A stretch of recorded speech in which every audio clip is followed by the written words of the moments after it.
Wuthering Waves is an open-world action RPG with amazing combat and a monster collection aspect. Sounds like a recipe for success, right? But just 10 months ago, its future was uncertain. After taking player feedback from the last beta test seriously, Kuro Games rewrote a whopping 90% of the story and changed countless other aspects of the game.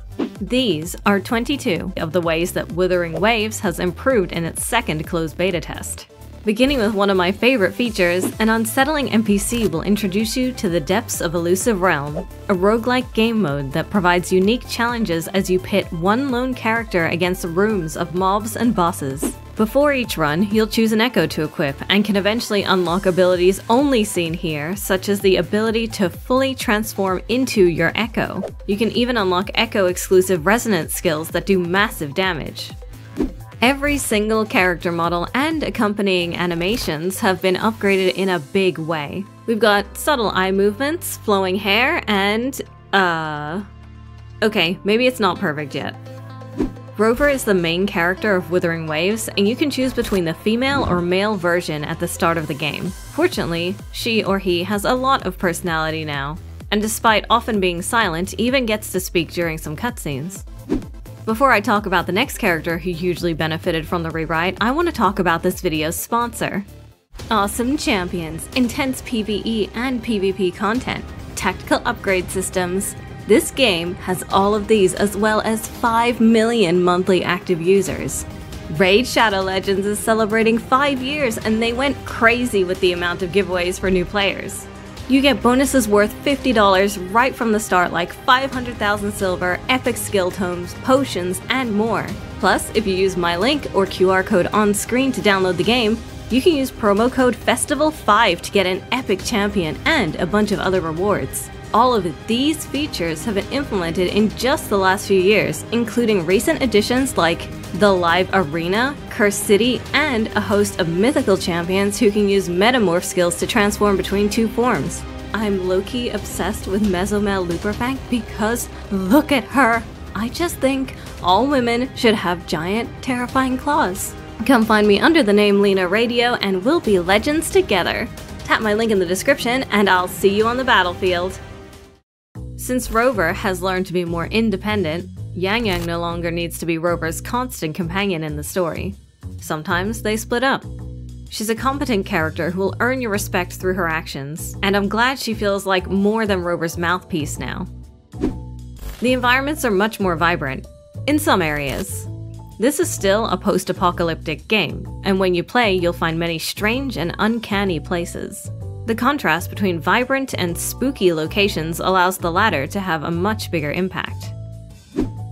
Your terminal is kinda like a Pokédex, and now it levels up just by capturing echoes of different rarities. Before, catching echoes wasn't enough. You also had to level them up with precious XP materials, which felt like a waste if you didn't have any good echoes to invest in.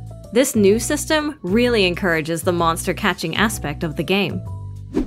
The map has a nice new design. It could still use a few quality of life features, but it's easy to navigate and I like looking at it. In co-op mode, you can now see your allies' location on the map. Yeah, that didn't exist before.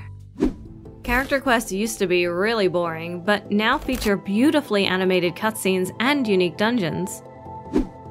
Wuthering Waves now has some of the most beautiful gacha animations for obtaining characters I've ever seen. It really feels like you're being rewarded anytime you pull a character, even a 4-star.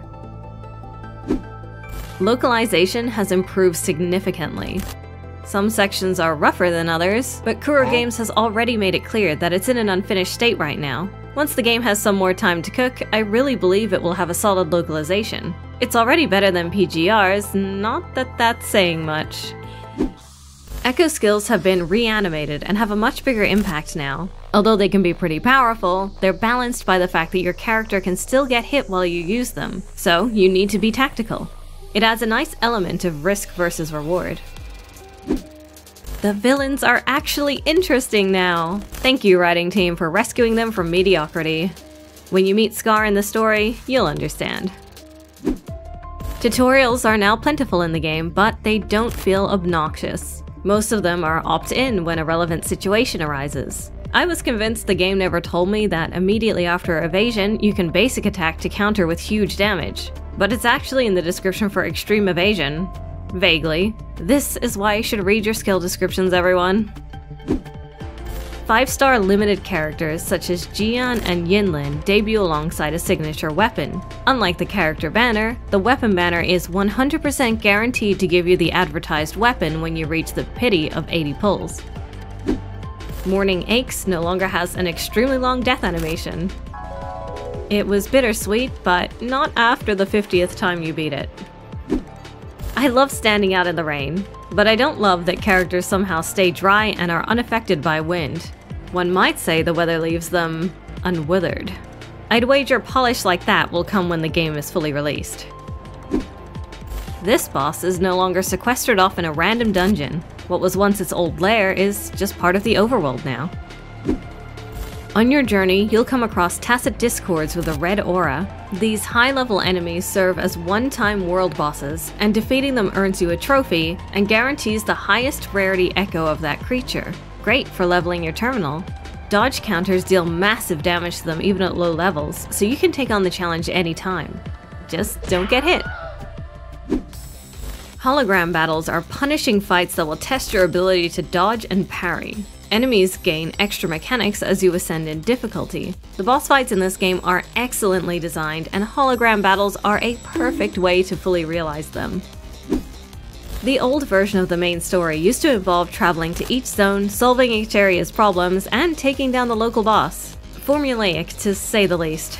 Fortunately, each boss story is now in a separate exploration quest, freeing up the main story to be more interesting and incentivizing players to explore each area. And finally, once you complete certain milestones for map exploration, you can unlock tools to help you discover treasure you've missed. Craftable radars for caskets and chests take the frustration out of searching for the last few things you need. But my absolute favorite improvements go beyond just the small stuff, which is why you need to watch this video, where I cover the biggest changes in Wuthering Waves Closed Beta 2. Thanks again to Raid Shadow Legends. Don't forget to check out this QR code.